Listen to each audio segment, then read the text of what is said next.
semuanya, kembali lagi di channel YouTube Tiara Zulfa.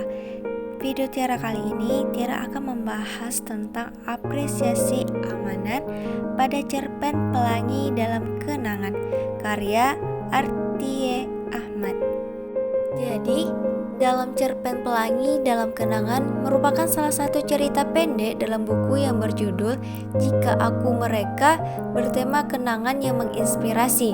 Karena cerpen ini mengisahkan suatu kenangan di masa lalu ketika tokoh aku bertemu dengan orang-orang yang memiliki kekurangan fisik, namun masih sangat semangat dan bersyukur dalam menjalani hidup dan menggapai cita-citanya, serta tidak malu akan kekurangan yang mereka miliki. Tokoh dalam cerpen ini memang tidak banyak, tetapi memiliki kepribadian yang bisa menginspirasi banyak orang. Kemudian, tokoh pertama yaitu aku. Aku merupakan tokoh utama yang dahulunya memiliki semangat berpendidikan hanya setengah-setengah dan kurang bersyukur. Kini mulai berubah lebih serius dalam mengenyam pendidikan ketika bertemu dengan orang-orang yang memiliki semangat tinggi, dan sekarang merasa lebih bersyukur atas tubuh yang lengkap yang telah Tuhan berikan kepada dirinya. Sifat tokoh aku yang memiliki semangat setengah-setengah dalam berpendidikan dipertegas dalam kutipan. Semangatku yang dulu hanya setengah-setengah dalam mengenyam pendidikan, kini mulai berubah lebih serius. Dan sifat tokoh aku yang kurang bersyukur dipertegas dalam kutipan. Terkadang aku malu karena telah diberikan tubuh yang lengkap, tetapi masih mengiba di kaki Tuhan, mempertahankan satu keadilan hidup kepadanya. Tokoh kedua dalam cerpen ini adalah Henny. Henny merupakan seorang perempuan yang menderita kerusakan saraf pada matanya, namun memiliki semangat yang tinggi dalam mengenyam pendidikan. Sifat Henny yang selalu semangat dalam mengenyam pendidikan dipertegas dalam kutipan, namun Henny tampak bersemangat. Dengan semangat itulah dia terus berusaha menjalani hari-hari di sekolah. Kemudian tokoh ketiga dalam cerpen ini adalah Wahyu. Wahyu merupakan seorang laki-laki yang memiliki keistimewaan, yaitu kakinya yang kecil, tidak sempurna, dan betis kecil yang sedikit bengkok. Wahyu memiliki sifat yang sangat ceria meskipun tidak bisa bermain ria seperti teman sebayanya yang di bangku TK. Sifat Wahyu yang selalu ceria dipertegas dalam kutipan. Beberapa orang selalu iba kepadanya, tetapi keceriaan tak pernah luntur dari wajahnya. Tokoh keempat dalam cerpen ini adalah lelaki tunanetra penjual mainan tradisional.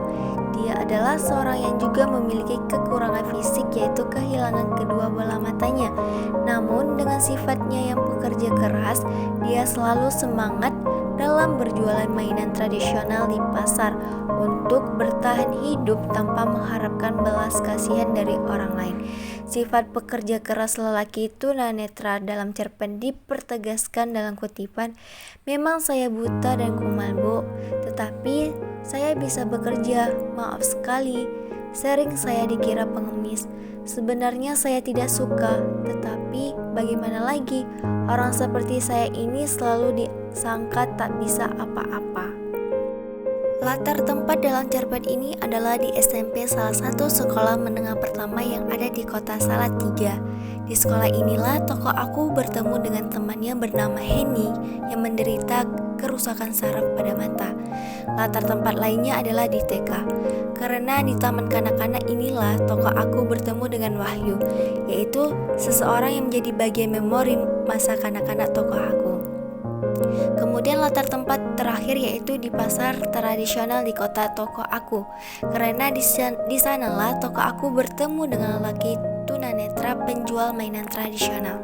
Kemudian cerpen Pelangi dalam Kenangan menggunakan alur mundur karena mengisahkan suatu kenangan tokoh aku ketika masih mengenyam pendidikan pada masa SMP dan TK, saat dia bertemu dengan teman-teman serta orang lain yang sangat menginspirasinya. Sudut pandang dalam cerpen ini adalah sudut pandang orang pertama, yaitu aku. Tokoh aku yang mengisahkan seseorang teman dan seseorang yang kurang dikenal olehnya, namun memberikan banyak kenangan yang indah dan hal-hal yang sangat menginspirasinya. Gaya bahasa yang dipakai dalam cerpen ini adalah bahasa lugas yang menggunakan bahasa yang jelas sehingga mudah dipahami kata per kata hingga kalimat per kalimat. Jadi Amanat yang terkandung dalam cerpen ini adalah mengajarkan kita sebagai manusia harus selalu bersyukur dan semangat dalam menjalani hidup. Karena masih banyak orang-orang di luar sana yang memiliki kekurangan fisik, baik itu kerusakan saraf mata, kaki yang kecil tidak sempurna, kehilangan kedua bola mata, dan lain-lainnya.